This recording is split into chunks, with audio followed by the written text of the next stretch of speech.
Kürt meselesi denince aklımıza genelde ne geliyor? Modern, etnik, siyasi bir mücadele değil mi? Ama bu hikayenin sadece görünen yüzü. Gelin bugün bu mücadelenin çoğunlukla göz ardı edilen bir boyutuna bakalım. İnancın rolüne ve bu dinamiğin tarihi nasıl şekillendirdiğine. Şu eski deyişe bir bakın. Kulağa biraz iğneleyici gelse de aslında Kürt kimliğiyle İslam arasındaki o derin ve karmaşık ilişkinin kapısını aralıyor. Bu sadece bir dini aidiyet meselesi değil, aynı zamanda siyasi ve toplumsal kimliğin de ta kendisi. Peki şimdi sıkı durun çünkü bu incelemenin temelindeki asıl gizeme geliyoruz. Neden en önemli, en büyük, erken dönem Kürt isyanlarının başında laik politikacılar değil de dini liderler yani tasavvuf şeyhleri vardı? İşte bu sorunun cevabı modern milliyetçiliğin en büyük çelişkilerinden birinde gizli. 20. yüzyılın başlarına gidelim. Laik Kürt milliyetçileri modern bir hareket kurmaya çalışırken kendilerini dev bir paradoksun içinde buldular. Bir yanda hayallerindeki modern, seküler ulus vardı, diğer yanda ise halkın ta kendisi, yani bambaşka bir gerçeklik.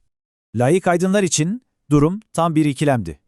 Bir yandan halkı geri bıraktığını düşündükleri dine mesafeli duruyorlardı ama diğer yandan o halkı peşinden sürükleyebilecek tek güç olan dini liderlere yani şeyhlere muhtaçlardı. Yani modern bir ulus projesinin beyni laik aydınlar olabilirdi ama o projeyi sahada hayata geçirecek kollar, kaslar, dini liderler olmak zorundaydı. İşte bu hareketin doğuşundaki en temel gerilimdi. Şimdi konuyu biraz daha geniş bir açıdan ele alalım. Sakın Kürt denince aklınıza tek tip bir dini kimlik gelmesin. Aslında karşımızda karmaşık bir inançlar mozaiği var. Ve bu çeşitliliği anlamak, bölgedeki siyasi dinamikleri çözmek için gerçekten de kilit bir rol oynuyor. Bu grafik bize ne anlatıyor? Evet, Kürtlerin çok büyük bir çoğunluğu Sünni İslam'ın Şafii mezhebine bağlı. Bu önemli bir detay. Çünkü bu durum onları genellikle Hanefi olan komşuları, Türkler ve Araplardan veya Şii olan İranlılardan farklı bir yere koyuyor. Ama bakın, resmin tamamı bu değil. Gördüğünüz gibi bölgede kökleri çok eskilere uzanan ciddi azınlık inançları da var. Bölgenin ne kadar heterojen bir yapıya sahip olduğunu görmek için şu listeye hızlıca bir göz atalım. Sünniler, Aleviler, Yezidiler, Ehli Hak, Şiiler, hatta tarihsel olarak çok önemli Hristiyan ve Yahudi toplulukları hepsi bu coğrafyanın bir parçası olmuş. Bu çeşitliliği daha iyi anlamak için size büyüleyici bir örnek vereyim. Yezidilik. Hani o bildiğimiz hikayede bir melek Tanrı'nın emrine karşı gelip Adem'in önünde eğilmeyi reddeder ya.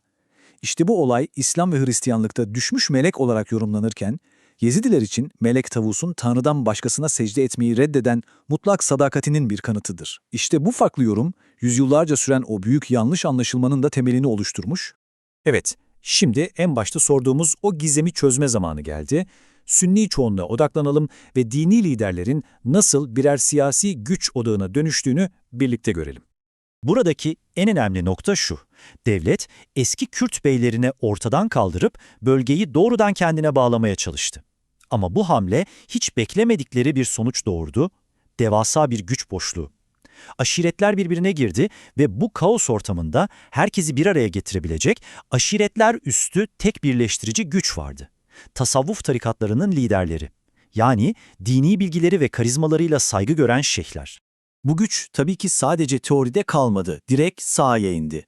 Bakın, Şeyh Ubeydullah'tan Şeyh Mahmud Berzenci'ye ve en bilineni olan Şeyh Said'e kadar. Erken dönem milliyetçi isyanların lider kadrosu neredeyse tamamen dini figürlerden oluşuyordu. İşte bu, en başta sorduğumuz o sorunun en net cevabı. Aslında bu dinamik hiç de yeni sayılmaz. Elimizdeki kaynaklar ta 17. yüzyılda bile bir Osmanlı padişahının bir şeyhin halk üzerindeki etkisini devlet için bir tehdit olarak gördüğünü ve onu idam ettirdiğini gösteriyor. Bu olay bile din ve siyaset arasındaki bu gerilimli bağın ne kadar köklü olduğunun bir kanıtı. Peki bu güçlü inanç ve siyaset karışımı 20. yüzyılda modern ulus devletler kurulunca nasıl bir yola evrildi? Gelin şimdi ona bakalım. İşte bu noktada Türkiye ve Irak'taki yollar çarpıcı bir şekilde birbirinden ayrılıyor. Türkiye'de devletin baskısı şeyhleri ve onların etkisini önce yer altına sonra da pragmatik siyasi ittifakların içine itti. Ama Irak'ta Barzani ailesi gibi yapılar sahip oldukları dini otoriteyi doğrudan silahlı bir ulusal hareketin liderliğine dönüştürdüler. Yani aynı dini temel farklı devlet politikalarıyla bambaşka sonuçlar doğurdu. Bu arada resimde sadece geleneksel tarikatlar yoktu. Sahneye bir de Said-i Nursi gibi bambaşka bir figür çıktı. O modern bilimle İslam'ı birleştirmeye çalışıyor ve tarikatlara alternatif bir yol sunuyordu. Onun Nurcu adıyla bilinen hareketi hem Kürtler hem de Türkler arasında milyonlarca takipçiye ulaştı ve dini etkinin ne kadar farklı şekillerde ortaya çıkabileceğini gösterdi. Evet, artık sona yaklaşıyoruz. Sonuç olarak inanç ve milliyetçilik arasındaki bu sürekli ve genellikle çelişkili ilişkiyi bir özetleyelim. Gördüğümüz manzara basit ideolojik etiketlerin açıklayamayacağı kadar karmaşık. Bakın, laik milliyetçiler kitleleri peşinden sürüklemek için din adamlarına güvendi. Alevi Kürtler Sunni isyanlarına genellikle mesafeli durdu.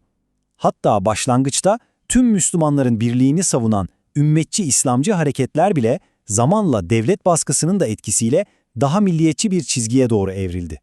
Belki de bu iç mücadeleyi en iyi özetleyen kişi, kendisi de dini eğitim almış olan şair Ciger Wyn.